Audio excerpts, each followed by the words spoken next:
everyone. So I'm going to go over the chapter 16 PowerPoint real quick. Y'all can watch the video examples on your own, but I just want to kind of talk about a couple of the key points.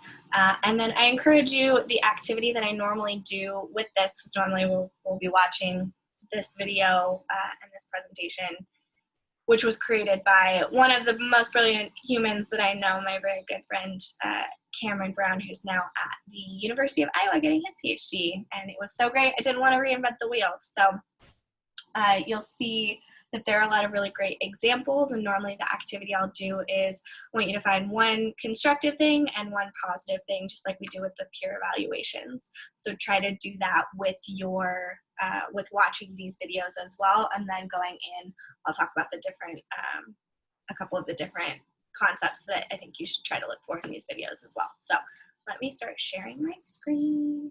Y'all are all familiar with this now. You know what behind the scenes it looks like. So there's my PowerPoint. Present. Ta-da! Okay, so ceremonial speaking on special occasions. Woo! Only 10 slides. We can do this.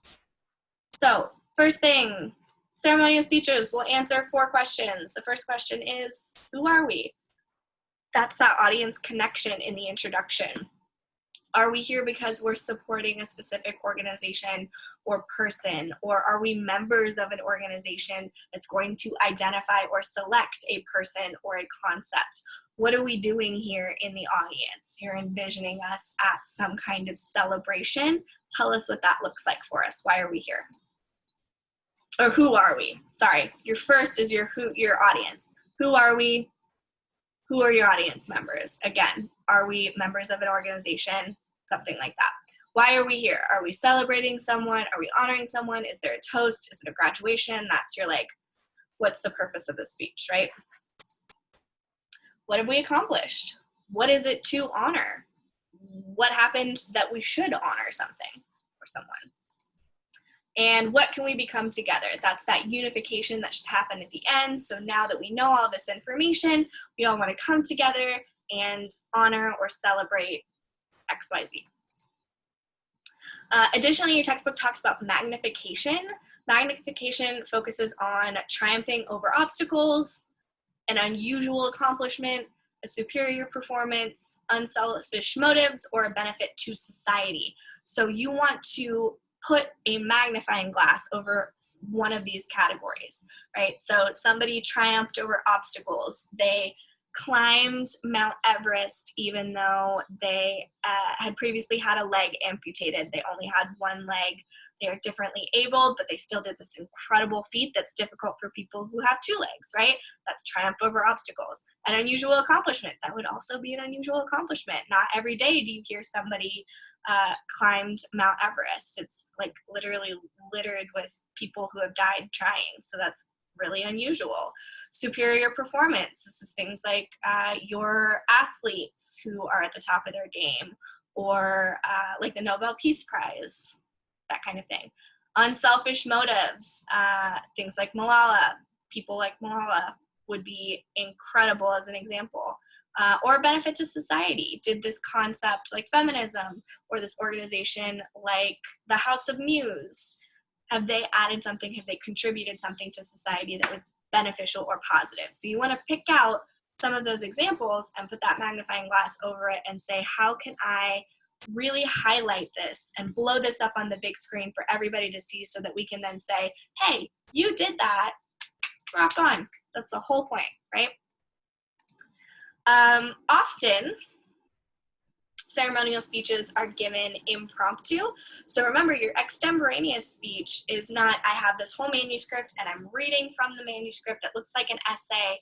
It's full sentences. That's just points that are supposed to remind you what you want to say, and you can glance down and say, oh, right, I wanted to talk about impromptu speaking. Now I'm going to just have that conversation with you. Impromptu speaking happens, normally what I do with this speech is you pick a number, and the number is associated with the speech that I project on the board.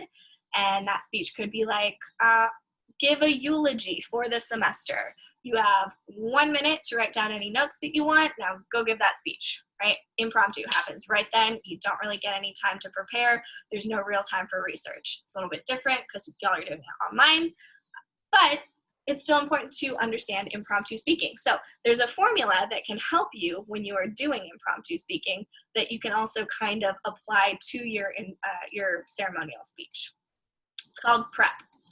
Point, first thing, we're here to celebrate the accomplishments of our team leader, Taylor. Reason, Taylor has expertly led and directed this department through many challenges during the past year. Example, right at the start, we have experienced a dramatic setback. Instead of breaking down and quitting, Taylor leapt into action, getting us right back on track. So here's to Taylor. Thank you for your hard work and dedication. We appreciate your example. So instead of just doing one and that being your whole speech, you could have multiple PREP, PREP, PREP, so that we are getting different elements every time. Maybe the next one, we're doing not just the accomplishments, but also Taylor's giving back. We don't know, right? That's entirely up to you and how you want to develop this presentation. But it can be super helpful, especially when you're put on the spot and you have to introduce someone or you have to give a speech celebrating someone, for you to say, ooh, shoot, okay, I need a point. Why are we here? What are we doing? Who are we? All that good stuff. I need a reason. Show me a little bit more on that first point. I need an example. Show me how you know what you know. And then I'm going to restate that point so we bring it all home at the end and we all feel this like, woo, sense of closure, right? So those are the main points that we want to do, or that I want to do, to get out of this chapter. And now we've just got examples. So you are free to go through. I have embed this PowerPoint into your lectures area. If you click on it, you should just be able to. The first time I met Robin Fenty was 2005. And I urge you to look and see if you can identify, one, something constructive and something positive, but two, if they answered any of these questions. Who are we? Why are we here? What have we accomplished? What can we become together? If they did what kind of magnification, if they did any kind of magnification, usually the answer is yes.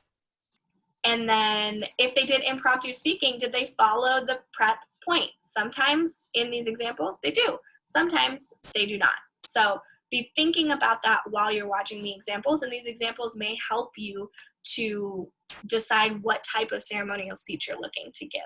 And I'll stop sharing my screen now, so you don't need me to watch you watch videos. But if you do have questions on these videos, please shoot me an email, or on the ceremonial speech in general, shoot me an email or come pop into my office hours or schedule office hours.